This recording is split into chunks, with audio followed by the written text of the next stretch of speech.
Well, Prime Minister Mark Carney has released a new defence strategy. The $6.6 billion plan aims to build more military equipment here in Canada, buy materials from Canadian firms, and to increase Canada's defence exports by 50%. That goal is also to create 125,000 new jobs by 2035. In his announcement, Carney said, quote, "We know that the world has changed and that Canada must change with it." This strategy is about protecting Canada's sovereignty in its fullest sense. In other words, our ability to act independently in that more dangerous and divided world. And to be clear, this strategic autonomy doesn't mean isolation. It means being strong enough to be a partner of choice rather than a dependent. It means building a domestic defense industrial base so we are never hostage to the decisions of others when it comes to our security. It means diversifying our partnerships so that we're resilient against any single point of failure.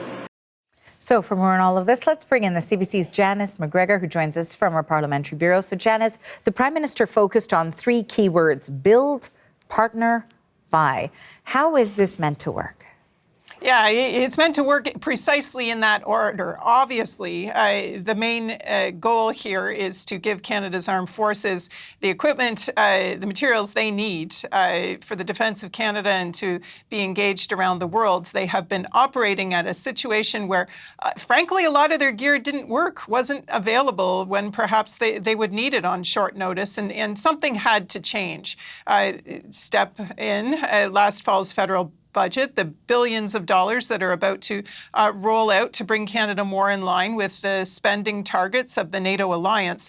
But is there a way to do that and also get some economic bang for the buck for Canada's economy? That's where the build part comes in, because as the Prime Minister himself explained today, when you look at the defense sector versus other kinds of advanced manufacturing, it is more likely to invest in research and development in this country. It is more likely to employ very high-end kind of STEM-type professions. These are valuable, well-paid jobs, and there's a lot in this strategy that speaks to sort of building up Canada as a research hub in a number of areas. For example, recognizing that there's a capability gap in drones, starting up an innovation hub at the National Research Council so there is more expertise in this country, recognizing that drones have become a very important part of warfare. You think about what's happened on the ground in Ukraine. And only moving on if you can't build it yourself after you have exhausted all your available options. There is an acknowledgement, however, that producing and buying things in Canada may impact costs, may make things more expensive, may make things slower. Nevertheless, it will provide strategic value and freedom to operate for Canada, and that is the point. The 1,000 or so firms that operate in the defence sector here in Canada through their industry association have already reacted, calling this an ambitious landmark plan, liking the targets that this sets out, including some legislation that is now expected this spring to set up this independent defence investment agency under the leadership of former banker Doug Guzman. But as they consider what to do when they can't build it themselves, these strategic partnerships around the world, they have also in this strategy laid out the criteria for how to do that. Talking about relationships with the European Union, agreements signed there to make sure that they keep control of essential intellectual property as part of these partnerships, that they make sure there are jobs in Canada, results for Canadian supply chains.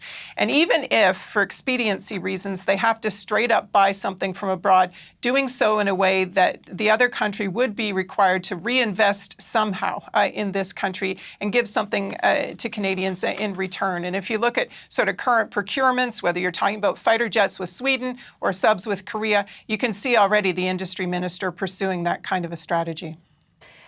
That is the CBC's Janice McGregor in Ottawa. Thank you.